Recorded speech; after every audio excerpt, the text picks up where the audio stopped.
Hey everybody, it's Women for Theology here, and today we're going to be talking about what does the Bible say about witchcraft. So you might think to yourself, well, maybe there's certain things that don't seem that bad, that maybe wouldn't be put in the category as witchcraft, but we're going to be continuing to talk about these kinds of things, like what about burning sage, or, using healing crystals, or maybe doing acupuncture or yoga, or reading my horoscope for fun. Maybe I can do those things, or maybe not. But we're going to talk about that in the coming videos. I do have a video on crystals and stuff, like not on crystals, on on astrology and stuff like that. So we're going to talk about that, but we're going to see first what the Bible has to say about witchcraft and what God thinks about it. So the Bible actually has a lot to say about witchcraft and how God feels about witchcraft.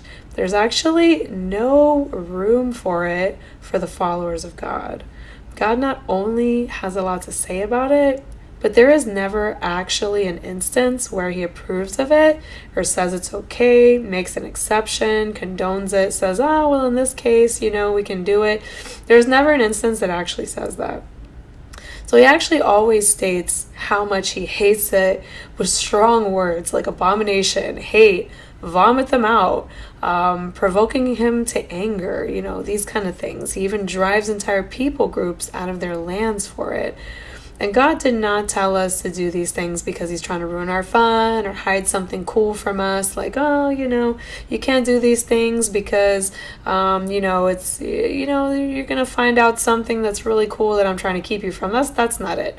He's actually doing these things because of the result that will come of them. So he wants to protect us.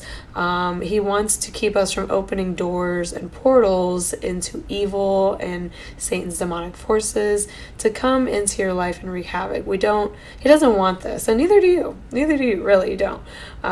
You really can't serve two masters. That's what the Bible says. You can't drink of the cup of Jesus and of demons, right? You can't sit at the same table. So let's look at some of these passages and what they have to say and what happens to people who practice it and how God really feels about it. So the first one, let's take a look. Leviticus 20 verse 6. If a person turns to mediums and necromancers, whoring after them, I will set my face against that person and will cut him off from among his people. Ooh, my Lord. That sounds bad enough already for me to stay away from it. Leviticus 19:31.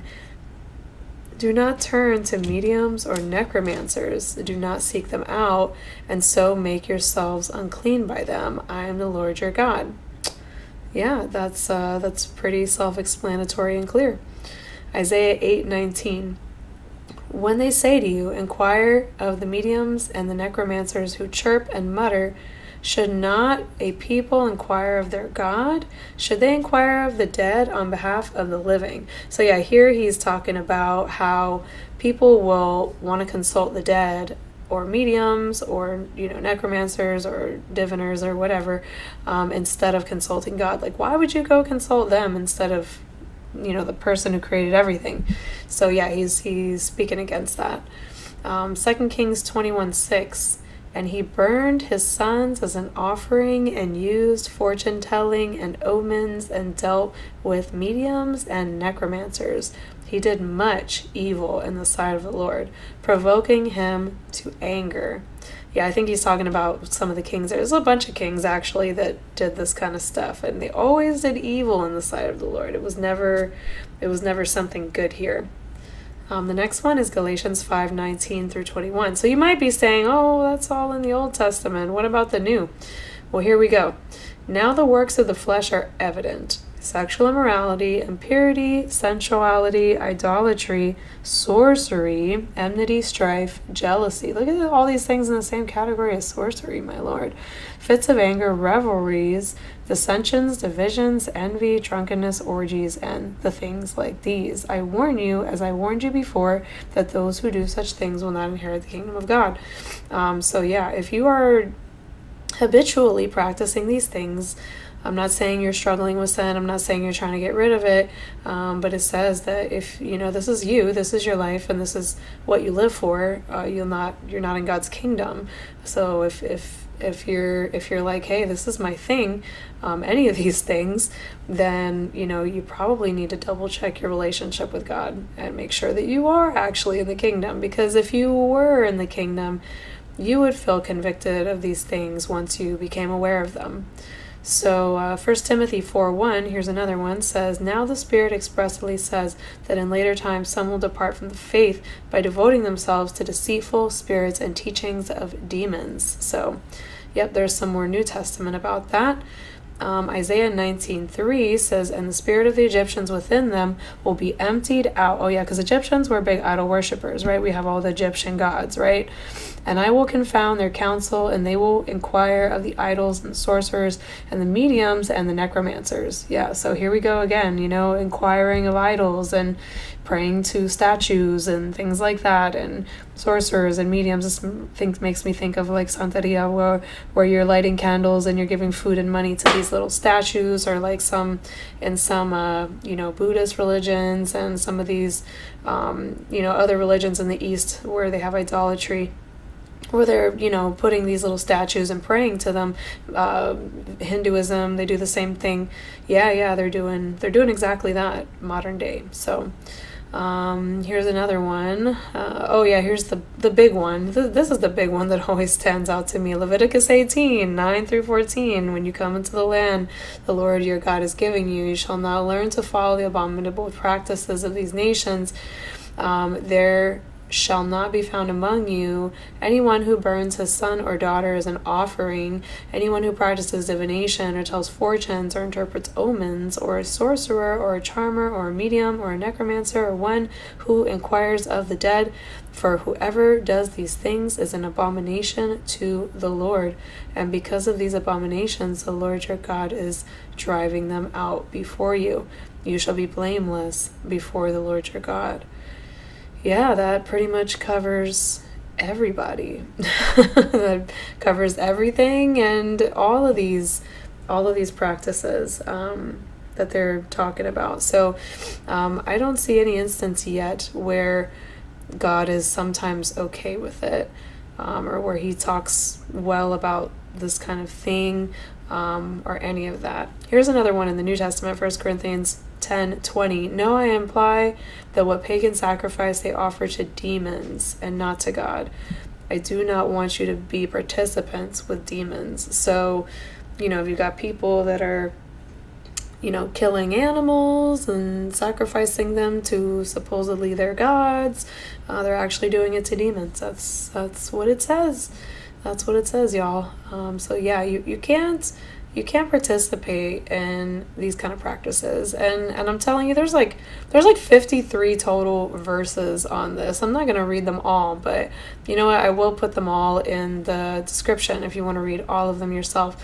There's so many. There's so many here that talk about it. I mean, it's all over the Bible, and it's over and over with the kings. They did what was evil in the sight of the Lord. Do not practice divination when you come into the land. Do not be an enchanter. Oh, here's another one. Daniel 2:27. Daniel answered the king and said, no wise men, enchanters, magicians, or astrologers can show the king the mystery that the king has asked. So in this case, these people could not show the meaning of the dream to the king. Only Daniel could, because he had word from God.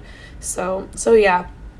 Oh, and he says, here's another one, good one, Deuteronomy 4:19, and beware lest you raise your eyes to heaven, and when you see the sun and the moon and the stars, all the hosts of heaven, you be drawn away and bow to them and serve them, things that the Lord your God has allotted to all the people under the whole heaven. So he's saying here that not only maybe bowing down to them per se, but when he says you serve them, if you're over here looking at constellations and stars and moons for times, and you're not necessarily, I'm not saying for times like you've got the Passover and you've got the biblical holy days and the feasts, but for times as in like, oh, in this month, because the moon is here, we're in Saturn and Saturn is in Aquarius and we're going to have this thing happen and this is going to be a time of whatever. Like you're predicting these things in the moon and in the stars. So yeah, so these things are no good.